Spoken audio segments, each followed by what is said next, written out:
um dos livros dos profetas menores.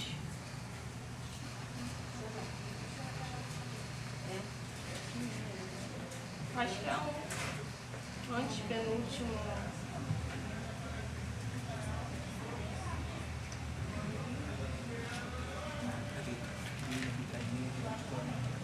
Glória a Deus.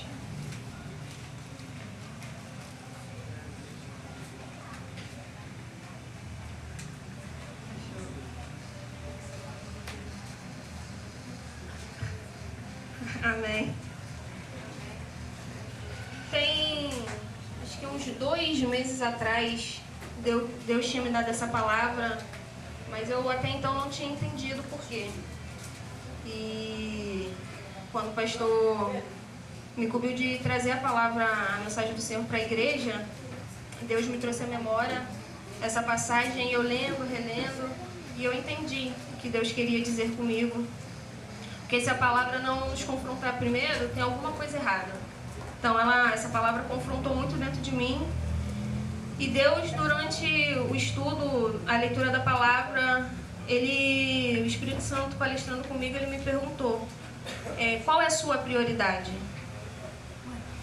Vamos dar início à leitura, que diz, na minha Bíblia vai dizer, chamado para reconstruir o templo.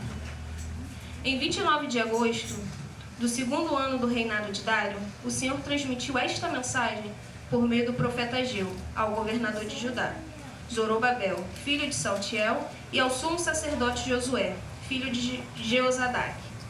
Assim diz o Senhor dos Exércitos: este povo diz, ainda não chegou a hora de reconstruir a casa do Senhor. Então o Senhor enviou esta mensagem por meio do profeta Ageu: por que vocês vivem em casas luxuosas, enquanto minha casa continua em ruínas? Assim diz o Senhor dos Exércitos: vejam o que tem acontecido com vocês. Plantam muito, mas colhem pouco. Comem, mas não se saciam. Bebem, mas ainda têm sede. Vestem-se, mas não se aquecem. Seus salários desaparecem como se vocês os colocassem em bolsos furados. Assim diz o Senhor dos Exércitos: veja o que tem acontecido com vocês. Agora subam as colinas, tragam madeira e reconstruam a minha casa. Então me alegrarei nela e serei honrado, diz o Senhor. Vocês esperavam colheitas fartas, mas elas foram escassas. E quando trouxeram esse pouco para casa, eu o fiz desaparecer com um sopro. Por quê? Porque minha casa continua em ruínas, diz o Senhor dos Exércitos. Enquanto vocês estão ocupados construindo suas casas, e é por causa de vocês que os céus retêm o orvalho e a terra não produz colheitas. Enviei uma seca sobre seus campos e sobre as colinas.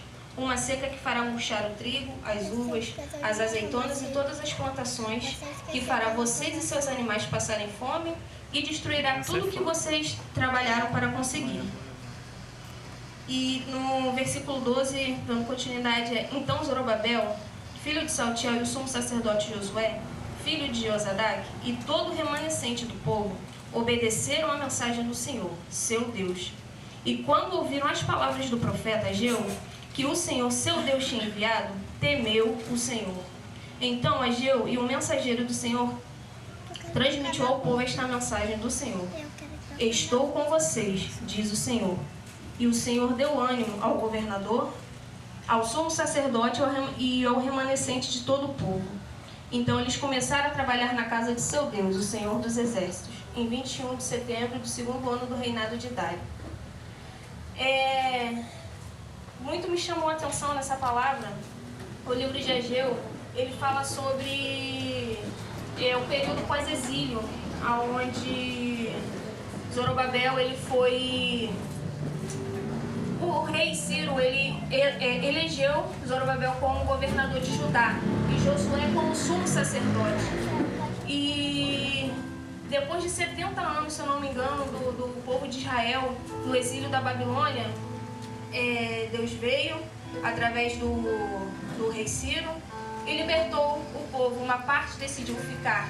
A cidade estava em ruínas, estava destruídas, e assim que eles chegaram, o primeiro pensamento deles foram: vamos reconstruir o templo de Deus. E assim foi. Passou um tempo, eles começaram a reconstruir, quando eles lançaram os primeiros alicerces do templo do Senhor, do novo templo do Senhor no chão, na terra, começou-se uma... como eu vou dizer? Fugiu o nome. Opositores, os inimigos de Judá, não ficaram felizes, contentes com aquilo e começaram, vamos dizer assim, um complô para poder paralisar a obra do templo. E enviaram cartas aos, se eu não me engano, acho que eram imperadores do oeste do rio Eufrates, dizendo que, perguntando se eles iam permitir que eles retomassem a reconstrução do templo de Deus, já que Israel era um povo rebelde, e se eles levantassem o muro da cidade, eles não poderiam mais ter acesso à cidade, que eles não iriam pagar os impostos e por aí em diante. Essa primeira passagem vocês podem encontrar no livro de Esdras e Neemias, é onde fala mais detalhadamente nessa primeira parte. E nisso, tanto que eles fizeram oposições, samaritanos e tudo mais, e eles conseguiram paralisar a obra de Deus. O povo foi enfraquecendo da fé, foi deixando as coisas de lado e começaram a se preocupar mais. Eles foram invertendo a sua prioridade. Eles começaram a buscar primeiro as coisas da terra, terem casas bonitas, ter uma cidade bonita, terem roupas bonitas, e foram se esquecendo de buscar as coisas do reino, foram se esquecendo de buscar ao Senhor. Eles ficaram nessa prioridade invertida por um período de 15 entre 17 anos. Foi onde o Senhor manda Ageu ir falar com eles, porque o Senhor já não estava se agradando mais daquilo. Enquanto a cidade estava ficando bonita, estava tudo belo, as casas bonitas, com os melhores painéis, feitas das melhores madeiras, a casa do Senhor continuava destruída. O templo naquela época representava a presença do Senhor, aonde ficava a Arca da Aliança, aonde eles faziam holocaustos para o Senhor. E Deus ele fala que ele vem através do profeta e fala, este povo diz, ainda não chegou a hora de reconstruir o templo. Eles sabiam que eles tinham que dar continuidade à reconstrução, mas o que eles faziam? Eles davam desculpa, foram dando desculpas e desculpas, que ainda não era o tempo, que ainda não havia chegado o tempo, e anos foram se passando, e mesmo assim ainda não chegou o tempo de reconstruir o templo do Senhor. Nós temos tempo para fazer tudo, temos tempo para tudo, mas às vezes, não creio que nós aqui, mas as pessoas de fora, eu creio que o tempo que nós temos, nós dedicamos ao Senhor.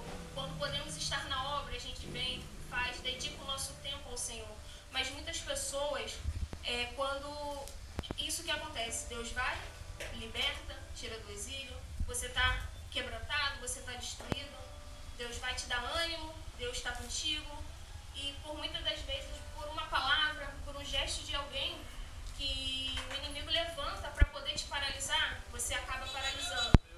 E aí você vai desanimando, você já não vai orando mais como antes, você já não vai mais pro culto como antes, você não busca mais Deus como antes, e daí você vai desanimando. A sua fé vai enfraquecendo, você vai se enfraquecendo, e o inimigo vai prevalecendo naquilo que ele quer. Porque vocês acham que o inimigo está contente quando a gente vem para a igreja? Quando Deus nos dar alguma coisa, Ele vai fazer de tudo para nos paralisar. Ele vai fazer de tudo para que a gente não alcance a nossa bênção. Ele vai fazer de tudo para que a gente não alcance o reino dos céus. E foi assim que foi acontecendo. Por muito tempo, eles se esqueceram de reconstruir o templo do Senhor. Eles sabiam, mas para eles ainda não era o tempo. E quando seria o tempo? Se Deus não enviasse a mensagem para advertir eles, acho que até hoje ainda não seria o tempo. Então, quando a gente muitas das vezes, a mãe não traz a criança para a igreja porque é muito pequeno, não é o tempo dele ir para a igreja ainda. Aí a gente cresce um pouquinho, mas ainda não é o tempo de eu ir para a igreja, ainda não chegou o tempo de eu me dedicar à obra do Senhor. Ainda não chegou o tempo, e a gente vai crescendo, a gente vai casando, vai tendo filho, mas nunca vamos encontrar o tempo para o Senhor do tempo. Então, a gente sempre vai inventando uma desculpa. Porque eu tenho que cuidar da casa, porque eu tenho que cuidar do marido, porque eu tenho filho, o filho vai atrapalhar o culto. E não é assim.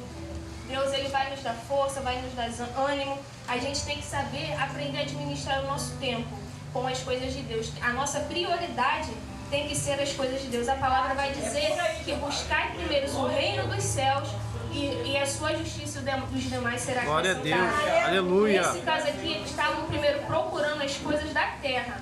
Estavam procurando os tesouros da terra, se esquecendo de buscar as coisas de Deus. E o demais não estava sendo acrescentado em suas vidas. Eles tinham de beber, eles tinham de comer, eles tinham de morar, tinham de vestir. E mesmo assim eles não estavam completos. Porque o que nos completa é o Senhor, é a presença de Deus na nossa vida. A gente pode ter pouco, mas o pouco que o Senhor dá, quando Ele é a nossa prioridade, é muito, se torna muito. Então temos que estar em constância buscando a presença do Senhor. Ainda é tempo de reconstruir o nosso templo. Paulo vai dizer que nós somos o templo do Espírito Santo. Então a cada dia nós temos que estar ali reconstruindo tijolinho por tijolinho, porque eu sei que nós somos falhos, nós erramos, mas temos que se arrepender dos nossos pecados a cada dia, buscar a ser melhor para Deus a cada dia. Temos que botar Deus como a nossa prioridade, não podemos esquecer, porque as demais coisas Deus irá acrescentar nas nossas vidas. Amanhã a Deus pertence, não devemos nos preocupar com o dia de amanhã. Deus fala na palavra, Deus fala conosco que não devemos, e o que a gente mais faz é se preocupar com o dia de amanhã. Deus vai prover, Deus vai prover amanhã, prover hoje, vai prover sempre nas nossas vidas. Não podemos esquecer também da nossa vida espiritual. Temos que estar fortalecidos, temos que lançar os nossos alicerces e reconstruir nosso tempo na rocha que é o Senhor. Não podemos construir em areia. A areia tudo leva, o vento leva, a água leva, mas quando a gente está firme na rocha, na presença de Deus, quando a gente constrói o nosso templo em constância, está ali buscando limpar cada vez mais, se limpar e estar em santidade com Deus, pode vir o que vier, a tempestade, palavras. A pessoa pode tramar contra você, mas Deus não vai permitir, você não vai cair, porque Deus vai estar contigo, Deus vai te dar ânimo. O nosso ânimo, a gente tem que ver que o nosso ânimo é Deus que nos dá. A nossa força vem de Deus, porque de nada vai adiantar a gente ter as coisas se Deus não edificar. No Salmo 127, ele vai dizer assim: se o Senhor não edificar a casa, em vão trabalham as que a edificam. E se o Senhor não guardar a cidade, em vão vigia a sentinela. Se Deus não edificar as nossas coisas, de nada vai valer. Não adianta nós edificarmos nada, porque quem edifica é o Senhor. Glória a Deus. Tudo é graças ao Senhor, tudo que nós temos é o Senhor que nos dá. Deus permite que nós tenhamos as coisas, mas Ele quer que a nossa prioridade seja Ele. Hoje a gente não tem para ajudar na construção do templo da igreja, mas a gente pode ajudar de outra maneira. Tem trabalho braçal, a gente ajuda da maneira que a gente pode. Como a pastora fala que a gente não tem para dar oferta hoje, mas a gente está aqui ofertando o nosso tempo na casa de Deus. E muito me chamou a atenção quando Deus ele fala, este povo. Deus, ele aqui claramente você vê que ele está desagradado com o povo. O que o povo fez não está agradando a ele. Porque quando Deus se refere a este povo, ele está fazendo uma separação. Ele está separando, que não é meu povo, como ele costuma dizer com o povo de Israel. Por mais que ele mandasse mensagens duras através dos outros profetas, ele falava, diz para o meu povo. Aqui não, ele diz para este povo. Então aqui porque eles se esqueceram de tudo que eles passaram lá atrás, de tudo que Deus fez por eles. Deus libertou, Deus trouxe de volta para a terra prometida. E o mínimo que eles poderiam ter feito é dar continuidade à obra do Senhor. Mesmo que qualquer um viesse tramar para tentar atrapalhar, a gente tem que continuar fazendo a obra do Senhor, fazendo aquilo que Deus nos incumbiu de fazer, porque Ele vai estar conosco, Deus é conosco. Aqui Deus está garantindo que Ele está com eles, que Ele vai ser com eles. Então, se Deus é por nós, não tem quem vai ser contra nós. Aleluia. Quando a gente entende que a gente tem Deus na nossa vida, que Deus está à frente de tudo, não importa a pessoa que é contra você, que profere palavras contra você, porque o que vai prevalecer é a voz do Senhor, é o que Deus mandou. Entendeu? O que vale? A palavra de quem está falando para você não fazer, será que ela é mais forte do que a palavra de Deus que mandou você ir à frente? De que falou para você que Ele estava com você o tempo todo? Que Ele ia te garantir? Eu acho que não. Acho que a palavra de Deus ela prevalece em nossas vidas. Aleluia. E aqui, no capítulo 7, Deus diz assim: vejam o que tem acontecido com vocês. A reconstrução do templo ela não ficou parada, não foi por falta de material. Porque Ciro, se eu não me engano, acho que foi Ciro, ele mandou que devolvesse tudo o que o rei da Babilônia tinha tomado do templo. Mandou material, mandou dar tudo, até tudo em dobro. Mas mesmo assim eles pararam por conta da oposição dos inimigos de Israel. Eles acabaram se esquecendo e acabaram invertendo a sua prioridade. E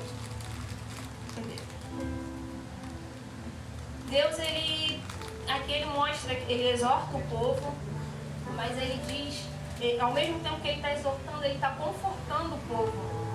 E o que me chamou a atenção, que eu achei bem interessante, que vai ser muito difícil a gente ler e encontrar, é que quando o profeta leva a mensagem, a palavra vai dizer que todos, não teve um, foram todos, temeram a palavra do Senhor. Na mesma hora, todos se arrependeram daquilo que eles fizeram, de tudo que eles tinham esquecido. E todos temeram. E de imediato eles foram reconstruir o templo de Deus. E o Espírito Santo palestrando comigo, se nós somos o templo do Espírito Santo, ele me trouxe à memória também uma coisa que a pastora disse, eu não sei se foi numa pregação, mas que vai chegar um tempo que a gente não vai poder mais se reunir neste templo. E aí nós vamos ser o templo, não que nós não sejamos o templo, mas aí vamos ser mais ainda. Nós vamos ser a presença de Deus vivo aqui na terra. Então, como é que vai estar o seu templo quando esse momento chegar? Eita, vai estar belo, vai estar limpo, para a presença do Senhor prevalecer cada vez mais, transbordar através de nós. E a palavra ela vai ter que estar guardada no nosso coração, na nossa mente, porque nem isso aqui a gente vai poder usar mais. Então, como é que vai estar o seu templo perante ao Senhor quando esse tempo chegar? A gente vai ter que continuar deixando em ruínas, destruindo, se esquecendo da nossa verdadeira prioridade, que são as coisas do reino. Vamos buscar primeiro as coisas do reino, a sua justiça, porque o demais o Senhor vai prover em nossas vidas. O Senhor vai fazer, porque Ele é conosco. Ele sempre vai ser conosco. Então, igreja, quando esse tempo chegar, vamos estar com um templo belo para o Senhor. Aleluia. Vamos estar com um templo para receber a presença do Senhor. Vamos estar carregando a partir de hoje, cada vez mais, vamos estar nos fortalecendo o nosso espírito. Como foi louvado aqui, o espírito ele tem que prevalecer sobre a carne, não a carne prevalecer sobre o Espírito Santo. Então, essa mensagem que eu trago para a igreja, não vamos deixar que a nossa prioridade seja invertida. Vamos buscar primeiro a Deus. Nas nossas vidas, Deus tem que ser a nossa prioridade. Paulo, na própria palavra, na própria Bíblia, tem exemplos de servos que buscaram que Deus era a sua prioridade. Paulo era um, Davi era outro, o pastor é um também, é um servo de Deus, que ele prioriza as coisas do Senhor. Paulo ele vai dizer que o viver para ele é Cristo e o morrer é lucro. Davi, quando pecou, se arrependeu. Mas Davi orou ao Senhor e falou, tira tudo de mim, mas só não tire a tua presença. Jó também passou pela prova. Todo mundo apontando, acusando Jó e Jó, não, Deus é comigo. Deus me deu, Deus tomou, bendito seja o nome do Senhor. Temos que glorificar ao Senhor nos tempos ruins e nos tempos bons também. Não devemos só glorificar a Deus pelas coisas boas, mas às vezes aquilo que aos nossos olhos é ruim, aos olhos de Deus é livramento. Deus está nos livrando do que realmente é ruim e a gente achava que era bom. Então, Vamos ser, igreja, cada vez mais buscar mais ao nome do Senhor, se arrepender verdadeiramente, se limpar cada vez mais, para quando esse tempo chegar, o nosso templo, pois nós somos o templo do Espírito Santo, para o nosso templo estar belo, limpo para Deus. E assim eu agradeço a minha oportunidade. Glória a Deus.